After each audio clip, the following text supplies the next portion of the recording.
नमस्कार. Hello doctor या कार्यक्रमात मी डॉक्टर महेश चिटणीस सर्व प्रेक्षकांचं मनपूर्वक स्वागत करतोय. आपल्या आजच्या कार्यक्रमाचा विषय आहे तो आहे मणक्यांचे विकार आणि मणक्यांच्या विकारांमध्ये आपण खास करून स्लीप डिस्क सायटिका सारखा आजार आहे किंवा हाडांच्या ठिसूळपणामुळे म्हणजेच ऑस्टिओपोरोसिसमुळे होणारे मणक्यांची फ्रॅक्चर्स, मणक्यांना होणारी विविध प्रकारच्या दुखापती किंवा इतर कारणांमुळे होणारी इजा ज्याच्यामध्ये टीबी सारखा आजार सुद्धा या ठिकाणी आज भारतासारख्या देशामध्ये मोठ्या प्रमाणात आढळतो. ह्याच्या व्यतिरिक्त मणक्यांमध्ये होणारे इतरही विविध प्रकारचे डिजनरेटिव्ह असणारे अशा डिसऑर्डर्स म्हणजे स्पॉन्डिलोसिस, स्पॉन्डिलायटिस सारखे आजार, मानदुखी, कंबरदुखी आपल्या सर्व प्रेक्षकांना ह्याविषयी जाणून घेण्याची उत्सुकता असेलच. पण सगळ्यात महत्त्वाचं जर का आजच्या कार्यक्रमात आपण काय चर्चा करणार आहोत ते ही आहे की मणक्यांवरील शस्त्रक्रिया आता सुरक्षित बनलेल्या आहेत आणि आता मणक्यांवरील दुर्बिणीद्वारे केल्या जाणाऱ्या लेझरच्या शस्त्रक्रिया सुद्धा उपलब्ध आहेत विविध प्रकारच्या मणक्यांच्या आजारासाठी, खास करून स्लीप डिस्क सायटिका सारख्या आजारासाठी. आणि याविषयी चर्चा करण्यासाठी या क्षेत्रातील सुप्रसिद्ध असे spine surgeon doctor Rajesh Parasnis आपल्याच्या कार्यक्रमात सहभागी झालेले आहेत. तर मी आपली सर्वप्रथम ओळख करून देतोय डॉक्टर राजेश पारसनीस यांची. नमस्कार सर. नमस्कार. डॉक्टर राजेश पारसनीस हे सुप्रसिद्ध असे स्पाइन सर्जन आहेत आणि संपूर्ण महाराष्ट्राला सुपरिचित असं व्यक्तिमत्व आहे, कारण विविध प्रकारच्या जनजागृतीपर कार्यक्रमांना ते सहभागी होत असतातच. पण सगळ्यात महत्त्वाचं म्हणजे पुणे या ठिकाणी, पुणे या शहरामध्ये ऑयस्टर अँड पर्ल ह्या हॉस्पिटलमध्ये आज अत्याधुनिक असे सेवा देणारं एक स्पाइनवरती किंवा म्हणजे मणक्यांच्या विविध विकारांवरती निदान आणि उपचार करणारं केंद्र त्यांनी स्थापन केलं आहे. गेले अनेक वर्ष प्रॅक्टिस करत असताना विविध प्रकारचं तंत्रज्ञान जे परदेशामध्येच केवळ उपलब्ध होतं पूर्वीच्या काळी, ते भारतामध्ये आणि खास करून पुण्यामध्ये ऑयस्टर अँड पर्ल क्लिनिकमध्ये त्यांनी या ठिकाणी आणलं आणि या ठिकाणी रुग्णांना सेवा देण्यास सुरुवात केली. आणि सगळ्यात महत्त्वाचं की एकत्रितपणे एका छताखाली आज ऑयस्टर अँड पर्ल हॉस्पिटल जे शिवाजीनगर पुणे या ठिकाणी आहे, या ठिकाणी आज मणक्यांवरील विविध विकारांवरती उपचार केले जातात. आणि त्याचप्रमाणे डॉक्टर राजेश पारसनीस यांच्या मार्गदर्शन घेण्यासाठी आज विविध ठिकाणचे ऑर्थोपेडिक सर्जन्स खास मणक्यांवरील उपचाराचं ट्रेनिंग घेण्यासाठी या ठिकाणी येत असतात. एक अत्याधुनिक अशी सेवा देणारं युनिट हे किंवा स्पायनल डिसऑर्डर्सवरती, मणक्यांच्या विकारांवरती सेवा देणारे युनिट हे या ठिकाणी पुण्यामध्ये ऑयस्टर अँड पर्ल या ठिकाणी आहे. पण त्यांच्या संपर्कासाठी नंबरही बघतात आपण जरूर टिपून घ्या. आपल्याला मणक्यांवरील विकारांविषयी जर का काही प्रश्न विचारायचे असेल तर आपण या नंबर्सवरती जरूर विचारू शकता. कार्यक्रमाकडे वळूया. एक अतिशय महत्त्वाचा विषय आहे मणक्यांवरील विकार. सर, एक स्पाइन सर्जन म्हणून गेल्या काही वर्षामध्ये एक आमूलाग्र क्रांती घडलेली असं म्हणायला हरकत नाही. आज विविध प्रकारच्या उपचारांमध्ये पारंपरिक शस्त्रक्रिया जाऊन आज अत्याधुनिक दुर्बीण, मिनिमली इन्व्हेसिव्ह सर्जरी आली आहे किंवा लेझर सारखं आहे किंवा बोन स्कॅल्पेलमध्येही आज अत्याधुनिक क्रांती घडलेली आहे. एकंदरीत आज एक स्पाइन सर्जन म्हणून कुठल्या प्रकारचे रुग्ण आपल्याकडे येतात कॉमनली आढळणारे? मणक्यांवरील विकार हे सगळ्या वयोगटात आढळतात. कॉमन जर आपण गोष्टी बघितल्या तर स्लीप डिस्क, स्पॉन्डायलोसिस किंवा झीज झाल्यामुळे होणारी पाठदुखी, कंबरदुखी, नसेवरती दबावामुळे होणारे बाकीचे विकार, मणक्यांचं इन्फेक्शन टीबीचं किंवा कित्येक वेळा मणक्यांचा वाकडेपणा म्हणजे स्कोलिओसिस किंवा कायफोसिस, असे विविध प्रकारचे प्रॉब्लेम्स घेऊन आमच्याकडे पेशंट्स येतात. सगळ्यात कॉमन प्रॉब्लेम त्यातला आहे स्लीप डिस्क. आणि ह्याच्यामध्ये कित्येक वेळा रुग्णाला पायामध्ये दुखायला लागतं, ज्याला आपण सायटिका म्हणतो. पण पायामध्ये दुखण्याचं कारण नसेवरती येणारा कमरेतला दबाव असतो किंवा स्लीप डिस्क झालेली असते, हे समजणं अत्यंत आवश्यक आहे. अजून ह्याच्याबद्दल बोलायचं झालं तर मी आपल्याला एक व्हिडिओ दाखवतो. या व्हिडिओमध्ये आपल्याला समजेल की एका रुग्णाला पायामध्ये दुखायला लागलं तरी त्या पायाच्या नसेवरती येणाऱ्या दबावामुळे ते दुखत असतं. ही नस कमरेतनं 2 मणक्यांमधल्या पोकळीतून बाहेर येते. तिथेच येणाऱ्या चकतीची झीज जर झाली आणि त्या झिजेमुळे नस दबली गेली तर पूर्णपणे पायात कळ जाते. त्याच शस्त्रक्रियेद्वारे म्हणजे exercises, physical therapy, medicines, rest अशा प्रकारेच बरं करतो. पण तरीही 15 ते 20% रुग्णांना ज्यांना कशामुळेच बरं वाटत नाही किंवा त्रास वाढत जातो, पायातली ताकद कमी होते, अशा वेळी शस्त्रक्रियेची गरज पडते. तुम्ही आता व्हिडिओत पुढे बघाल की शस्त्रक्रियेची गरज जर पडली तर आम्ही अचूकपणे कीहोल शस्त्रक्रियेद्वारे किंवा अतिशय छोटासा छेद घेऊन ही शस्त्रक्रिया करतो. या शस्त्रक्रियेमध्ये दुर्बिणीचा, लेझरचा किंवा मायक्रोस्कोपचा उपयोग केला जातो. या प्रकारच्या तंत्रज्ञानामुळे होतं असं की पूर्वी जिथे खूप मोठा छेद घेऊन बरीचशी चिरफाड करावी लागायची, तिथे अतिशय छोट्याशा कीहोल शस्त्रक्रियेद्वारे ही शस्त्रक्रिया केली जाते.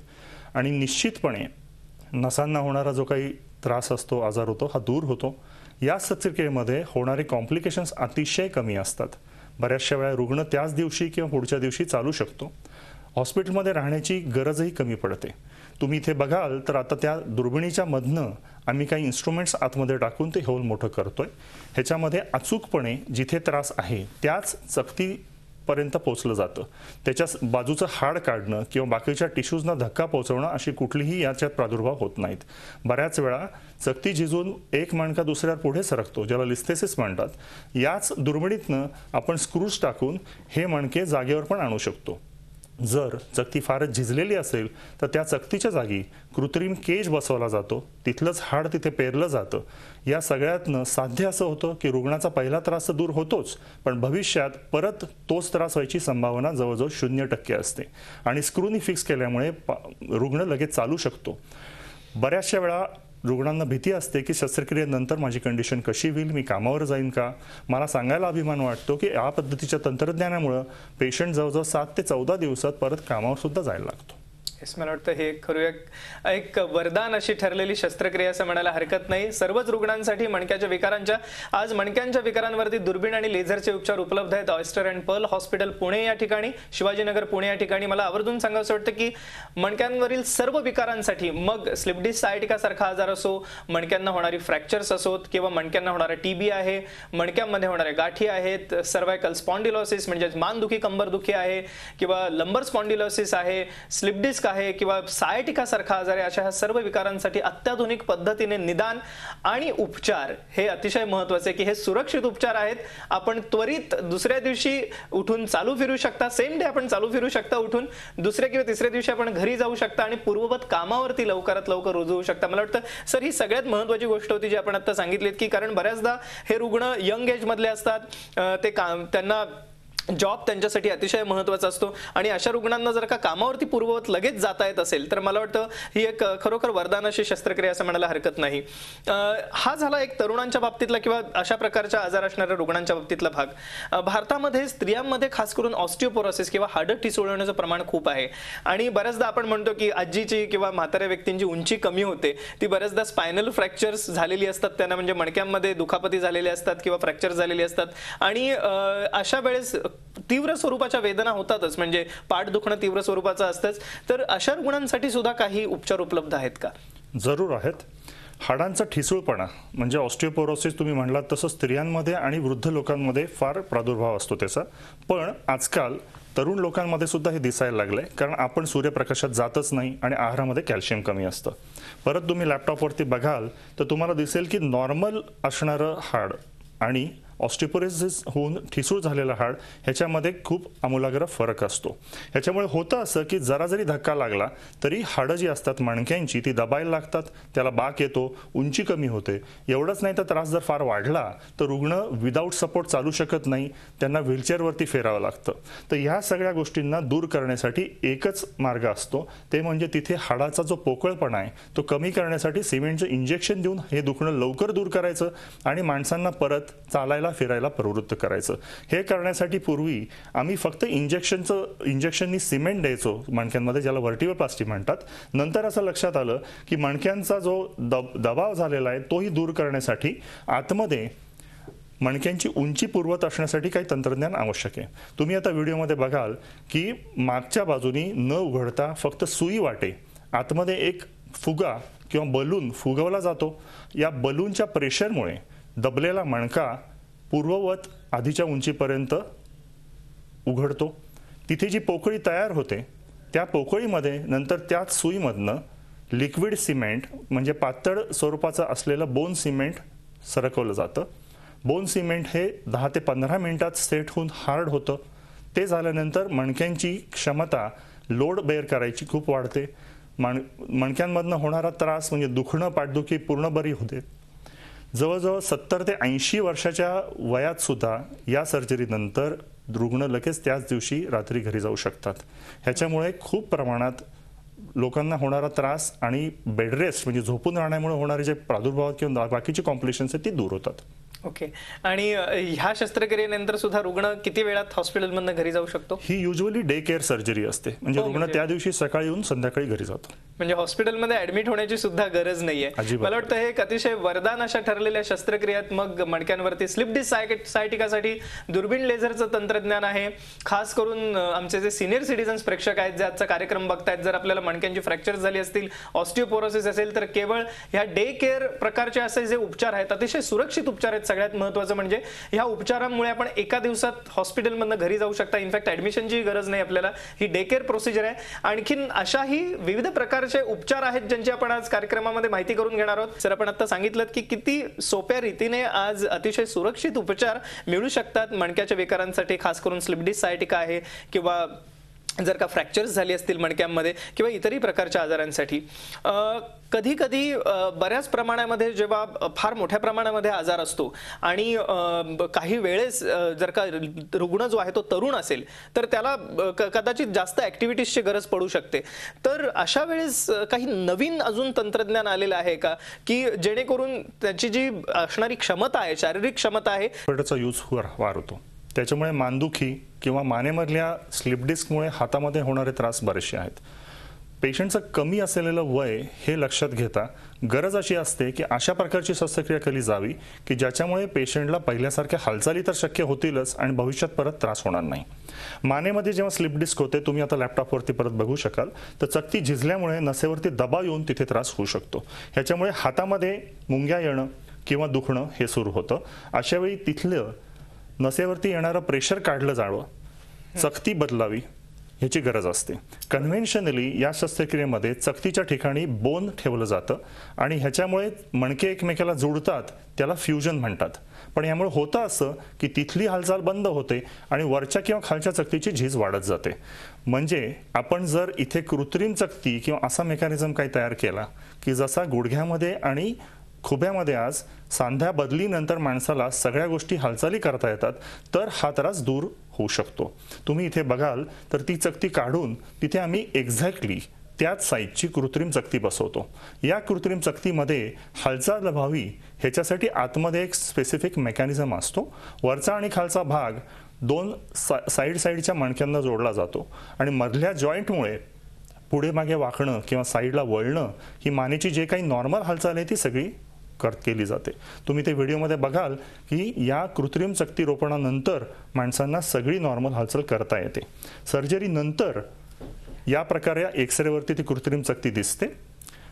40 नंतर जर माणसांना स्लिप डिस्क मानेमध्ये असेल तर सगळ्यात चांगला आजचा उपाय ही डिस्क रिप्लेसमेंट आहे.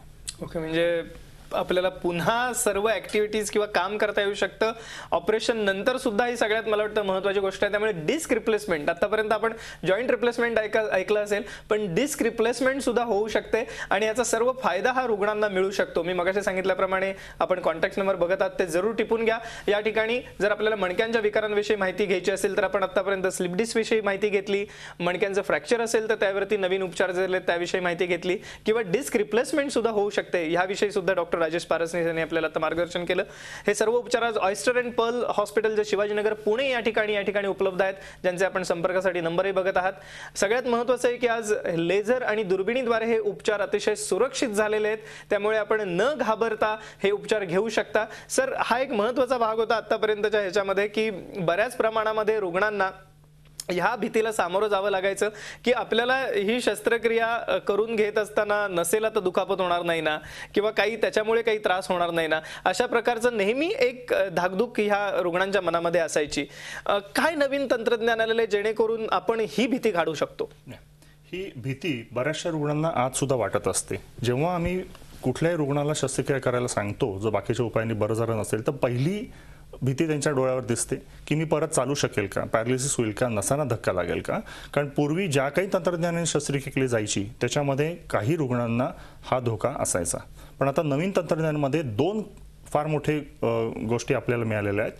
पहिली गोष्ट म्हणजे कॉर्ड मॉनिटरिंग सिस्टीम.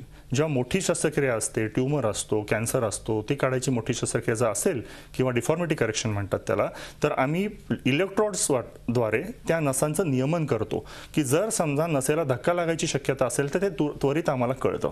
त्याचबरोबर दुसरा एक नवीन टेक्नॉलॉजिकल ॲडव्हान्स बराच आहे, याला बोन स्कॅल्पेल म्हणतात. बऱ्याचदा नसेवरचं प्रेशर हे साईडचं हाड वाढल्यामुळे आलेलं असतं. आता तुम्ही या व्हिडिओमध्ये बघाल तर याला बोन स्कॅल्पेल म्हणतात. अतिशय हाय एनर्जी अल्ट्रासाऊंड सिस्टीमनी हाड कापायची ही नवीन तंत्रज्ञानाची किमया आहे. तुम्ही बघाल तर एक कच्च्या अंड्याचं टर्फल किंवा कवच या बोन स्कॅल्पेलनी काढून आतमधल्या मेम्ब्रेनला सुद्धा धक्का न लावता भोग पाडलं जातं. एक्झॅक्टली याच प्रकारे मणक्याची रचना असते की बाहेरचं हाड जर आपण काढलं आणि आतमध्ये जर नस असेल तर ते हाड काढताना प्रेशर रिमूव्ह करताना कुठल्याही प्रकारे नसांना धक्का लागता कामा नये. तुम्ही बघाल आता की एवढ्या हाय एनर्जी स्कॅल्पेलनी फक्त एका हाताने धरून सुद्धा त्या अंड्याला कुठेही धक्का नाही पोचते, आतमधलं मेम्ब्रेन सुद्धा फाटत नाहीये. आणि अशा पद्धतीने जर अंड्याचं टर्फल सुद्धा काढता आलं तर मणक्याची शस्त्रक्रिया किती इझी असेल तुम्ही विचार करू शकता. हेच तंत्रज्ञान कित्येक वेळा न्यूरोसर्जरी ब्रेन मध्ये सुद्धा वापरलं जातं. सर, पुन्हा एकदा कार्यक्रमाकडे जात असताना आपण स्लिप डिस्क सायटिकाविषयी बोललो किंवा विविध प्रकारच्या मणक्यांच्या इतर आजारांविषयी बोललो, पण दुसरा एक महत्त्वाचा अजून आपल्या समाजामध्ये वर्ग दिसतोय म्हणजे मणक्यांच्या डिफॉर्मिटीज, म्हणजे वेगवेगळ्या कारणांनी आलेल्या पाठीला कुबड, बाक किंवा वेगवेगळ्या त्याला म्हटलं जातं मेडिकल टर्मिनॉलॉजीमध्ये स्कॉलियोसिस, कायफोसिस अशी ही भाषा वापरली जाते. अशा रुग्णांसाठी मोठ्या प्रमाणात शस्त्रक्रिया करण्याची कदाचित आपल्याला गरज पडत असेल. हे शक्य होतं का? जरूर शक्य होतं. आजकालच्या तंत्रज्ञानामुळे मी म्हणलं तसं स्पाइन सर्जरी सुरक्षित झाली आहे. डिफॉर्मिटी करेक्शन किंवा वाकडेपणा सरळ करताना पूर्वी धोका काय असायचा तर आसपासच्या अवयवांना किंवा स्पायनल कॉर्डला जर धक्का लागायचा तर कॉम्प्लिकेशन फार सिव्हिअर असायची. आता मी तुम्हाला एक केस परत लॅपटॉपवर दाखवतो. या माणसाला पुढे बाक आला होता, याला कायफोसिस म्हणतात. अँकिलोजिंग स्पॉन्डिलायटिस नावाचा आर्थरायटिसचा विकार असतो, त्याच्यामध्ये हे होतं. कित्येक मुलांना टीबी नंतर किंवा बाकीच्या आजारांमध्ये सुद्धा असं होऊ शकतं. यामुळे झालं होतं असं की त्या माणसाला सरळ होता येत नव्हतं, पोटासाठी अवेलेबल असलेली स्पेस कमी झाल्यामुळे खाता पिता पण येत नव्हतं आणि एकंदरीत आयुष्य त्याचं खराब झालं होतं. पण त्याला भीती मेनली अशी होती की ही कायफोसिस करेक्शन सर्जरी करताना नसांना काही प्रॉब्लेम येणार नाही ना. तुम्ही बघाल इथे की इथे जवळजवळ आम्ही 22 स्क्रू टाकून ती सर्जरी पूर्णपणे पार पाडली आणि 4थ्या दिवसापासून पेशंट चालायला लागला. 6 दिवसात परत गेला. 8 दिवसात तो परत त्याच्या परदेशी कुर्डिस्तानमधून आला होता तिथे परत गेला. तशीच दुसरी एक केस मी परत तुम्हाला दाखवतो. ही मुलगी होती, हिला साईडला बेंड यायला लागला होता, याला स्कोलिओसिस म्हणतात. कधी कधी मणक्यांचा वाकडेपणा ह्याच्यामुळे निर्माण होतो आणि अशा वेळी या मुलींना न्यूनगंड तयार होऊन आयुष्यात खूप जास्ती प्रॉब्लेम्स येतात. यावेळी गरज काय असते तर मागून जाऊन परत मणक्यांचा वाकडेपणा सरळ करायचा, हा परत होऊ नये म्हणून स्क्रू. मला वाटतं ह्या अत्याधुनिक प्रकारचं असं तंत्रज्ञान वापरून केल्या जाणाऱ्या शस्त्रक्रिया सुरक्षित आहेतच, पण ह्या सर्व लोकांसाठी एक आयुष्यात पुन्हा आनंद मिळवून देणारे आहेत. जे बेड रिडन पेशंट आहेत ते पुन्हा पायावरती चालू शकतात, आयुष्यात जगण्याचा आनंद पुन्हा घेऊ शकतात. ही 2 उदाहरणं आपण आता आपल्या डोळ्यासमोर बघितली. पण ह्या अनुषंगाने आपल्याला प्रेक्षकांना जाता जाता काय सल्ला द्यायला आवडेल आणि हे जे खरोखर हे अत्याधुनिक तंत्रज्ञान आहे हे भारतीयांपर्यंत पोहोचवण्यासाठी मनपूर्वक आभार आणि अभिनंदन. पण एकंदरीतच जाता जाता आपल्याला पेशंट्सना काय सांगायला आवडेल? आज स्पाइन सर्जरी बऱ्यापैकी सुरक्षित झालेली आहे. नवीन तंत्रज्ञानाचा उपयोग करून जरूर घ्या. लवकरात लवकर स्पेशलिस्टकडनं चेक करून घ्या. वेळीच प्रॉपर ट्रीटमेंट केली तर कॉम्प्लिकेशन्स होणार नाहीत. आणि एकच लक्षात घ्यायचं की जसं विमानात बसताना पायलट किती अनुभवी आहे ह्याच्यावर तुम्ही निश्चिंतपणे प्रवास करू शकता, तसंच कुठल्याही प्रकारच्या ट्रीटमेंटमध्ये स्पेशलिस्ट किती अनुभवी आहे आणि त्याच्या तंत्रज्ञानाच्या वरती तुम्ही अवलंबून पूर्णपणे सुरक्षितपणे या सर्जरी करून घेऊ शकता. मला वाटतं एक मोलाचा सल्ला दिला आपल्याला डॉक्टर राजेश पारसनीस यांनी आजच्या कार्यक्रमामध्ये की आपण जरूर जर आपल्याला मणक्यांचे विकार असतील तर आपण त्यातल्या स्पेशलिस्ट डॉक्टरांचा, त्यातल्या तज्ज्ञ डॉक्टरांचा सल्ला घ्या. आणि हे महत्त्वाचं हे आहे कारण आपण जर का उपचारांना विलंब केलात तर त्याची कॉम्प्लिकेशन्स होऊन आपल्याला जास्त त्रास होऊ शकतो किंवा इतरही प्रकारच्या आजारांना सामोरं जावं लागू शकतं. त्यामुळे भोंदूगिरीला बळी न पडता आपण मणक्यांवरील जर का विकार असतील तर आज अतिशय सुरक्षित उपचार उपलब्ध झालेले आहेत, ज्याच्यामध्ये दुर्बीण लेझरचे उपचार उपलब्ध आहेत किंवा इतरही अत्याधुनिक तंत्रज्ञानाद्वारे दिले जाणारे उपचार उपलब्ध आहेत, ज्यांचा आपण जरूर वापर करू शकता. आजच्या कार्यक्रमामध्ये आपण ही सर्व माहिती घेतलीच, पण आपल्याला अधिक जर का मणक्यांच्या विकारांविषयी माहिती घ्यायची असेल किंवा दुर्बीण लेझर तंत्रज्ञानाविषयी माहिती घ्यायची असेल तर पुढील संपर्कासाठी जे क्रमांक आहेत त्याच्यावरती आपण माहिती घेऊ शकता. संपर्कासाठी नंबर आहेत ते आपण जरूर टिपून घ्या. ऑयस्टर अँड पर्ल हॉस्पिटल जे शिवाजीनगर पुणे या ठिकाणी आहे, येथील संपर्कासाठी नंबर आपण टिपून घेऊ शकता. आता या ठिकाणी पुण्यामध्ये शिवाजीनगर या ठिकाणी ऑयस्टर अँड पर्ल हॉस्पिटल आहे आणि मी मगाशी सांगितल्याप्रमाणे आपण जर का संपर्कासाठी नंबर बघत असाल तर ते आहेत 8554990486 पहिला नंबर आहे, 8554990486. दुसरा नंबर आहे 8554990487 म्हणजेच 8554990487. ह्या दोन्ही नंबरवरती जर का आपल्याला अधिक माहिती हवी असेल तर आपण घेऊ शकता. डॉक्टर डॉक्टर राजेश पारसनीस, आपण आजच्या कार्यक्रमात सहभागी झालात आणि खरोखर एक अमूल्य मार्गदर्शन सर्वेक्षण केलं, त्याबद्दल मनपूर्वक आभार. धन्यवाद. धन्यवाद.